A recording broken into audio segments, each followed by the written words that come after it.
아름다운 나의 조국 절경반도. 한국은 아시아 동쪽의 대륙이 바다로 향하여 팔같이 내민 반도의 나라다.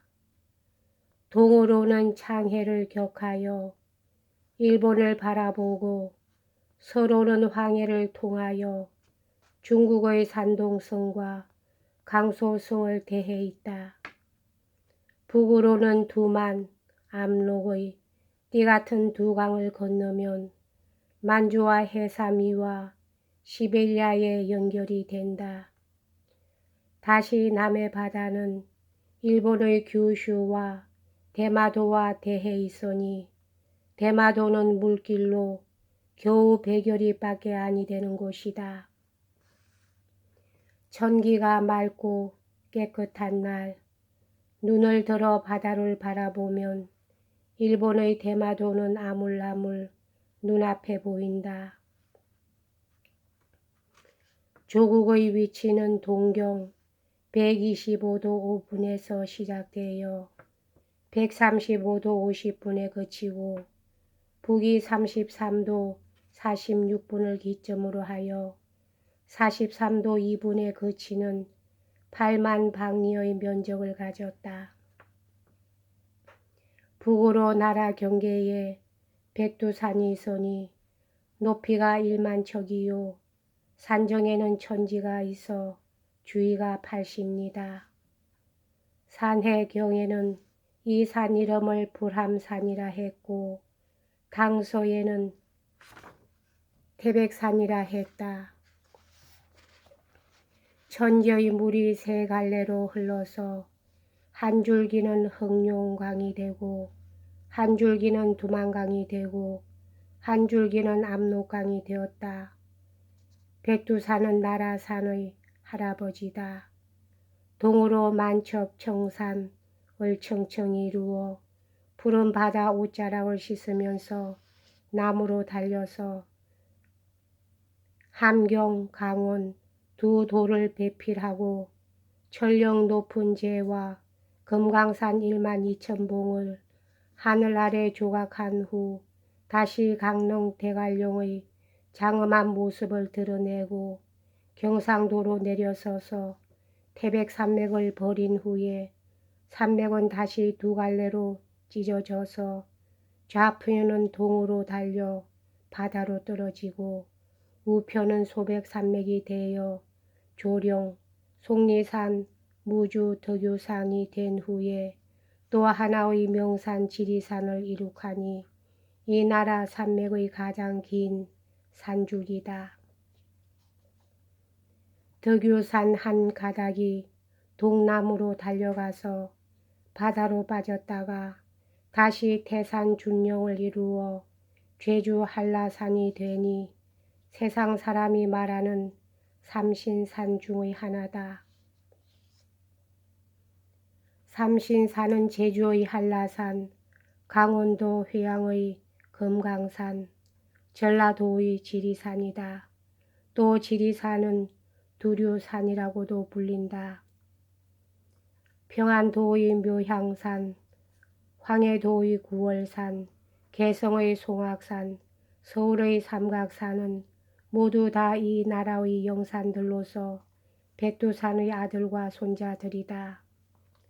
동해안 푸른 물결을 바라보면 영흥만이 있고 서북으로 끄끄들면 송전만이 있다. 남편에는 덕원만이 있고 덕원만 안에 원산항이 있다. 이는 동해 바다 안에 제일 가는 좋은 항구로서 크나큰 기선이 드나들 수 있다. 원산 북편에 북청, 단천, 성진, 항구와 경흥만이 있어 러시아와 국경을 접해 있고 남해는 영일만과 울산만이 있으니 물빛이 어찌나 푸르고 맑든지 벽해라고 부른다. 황해바다 동쪽엔 대동만이 있어 큰 배가 왕래할 수 있는 곳이요 황해 남편에는 강화만이 있고 그 안에는 인천항과 제물포가 있다. 큰 군함이 정박할 수 있는 좋은 항구다. 우리는 지난 한국 동란 때 메가더 장군의 인천 상륙 작전을 상기할 수 있다. 강화만 남편엔 남양반도가 삐죽하게 바다로 내밀었으니 이곳을 남양만이라 하고, 대한반도가 구부러져 남편으로 가로 누운 섬이 있으니 안면도라 부른다. 안면도 남편엔 군산포가 있으니 전라도의 큰 항구로서 크고 작은 배들이 닷을 내리기에 좋은 항구다. 다시 남해안을 둘러보면 해안선의 굴곡은 천연의 보고를 이루면서 100이 넘는 크고 작은 섬들이 별같이 버려 있다. 동양의 제일 가는 항만이라 하겠다. 서편 부다군이나 돌출된 우수영과 진도 사이엔 벽파정이 더 높게 솟아있고 동편으로 고개를 돌리면 거제가 있다. 다시 고개를 돌리면 진해만과 마산포가 보인다. 진해만은 바람 한 점 없는 크고 넓은 항구로서 세계의 함대를 전부 집중시켜도 넉넉히 용납할 수 있다는 세계적 큰 항구다. 동양 해전의 첫 손을 꼽는 요새처다. 다시 바다로 향한 동편 부다구니에 저령도가 있고 그 옆에 큰 항구가 있으니 저 유명한 부산포다. 다음엔 강을 살펴보기로 한다. 강 중에도 큰 강은 두만강, 압록강, 청천강, 대동강, 예성강, 임진강, 한강, 검강, 낙동강으로 흐르는 길이가 500리가 아니면 700리 혹은 1000리에 뻗어 바다로 돌아가는 큰 강들이다. 압록강의 근원은 백두산 서편에서 시작되어 두만강과 등을 지고 남으로 내리다가 혼하 큰 물과 합세하여 창성을 거쳐 옥강진에 이르고 구련성 앞에서 애하 물을 받아들여 삼강으로 나눈 후에 안동현에서 다시 한물로 합류하여 기선과 군함 등 큰 배가 드나들 수 있다. 아래는 의주와 용안포의 대처가 있으니 압록강은 천리에 뻗어내리는 무역하라 하겠다. 청천강은 평안도의 중간을 꿰뚫어 흐르다가 서편으로 향하여 황해 바다로 들어간다. 강 남편을 청남강이라 하고 강 북편을 청부강이라 했다. 고구려 때 천고 명장 을지문덕 장군이 침략해 들어온 수병 100만을 대패시킨 곳이다. 어깨가 으쓱하다. 대동강은 근원이 둘이 있다. 한 줄기는 평안도 영변에서 흘러오고 한 줄기는 황해도 곡산에서 시작되어 남으로 흘러 평양 더 넓은 덜을 축축하게 적시다가 곤곤히 대동강을 이루어 황해 바다로 들어간다. 장사배와 선유배들은 능라도 푸른 수양버들 사이로 감싸들고 만경대 앞에 이르러 기선과 작은 군함이 출입할 수 있다. 남포를 지나서 어은동에 당도하면 강물폭은 점점 더 넓어 10리나 되고 깊이는 20길이 넘는다. 고려 때 이름 높은 시인 정지상이 낭만의 시를 읊어 이별 노래를 불렀던 곳도 바로 이 대동강이요 남포다.